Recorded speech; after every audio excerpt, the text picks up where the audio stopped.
Leo AI is changing the field of mechanical engineering in the sense that, first of all, it's focused on mechanical engineering. All the other AIs aren't really focused. They're super impressive, and I think we've all been dazzled with what they can do. But it's not the focus.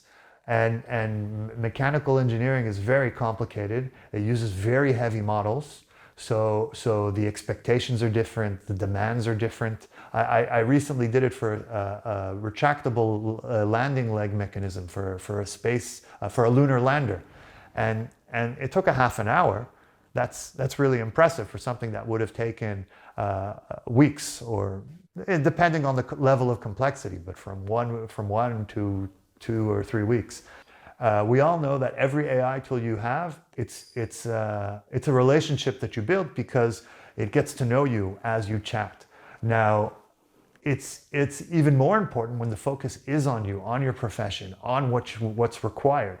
When the AI you're starting a relationship with doesn't even know what a mechanical assembly is, so how do you expect it to do a mechanical assembly inspection?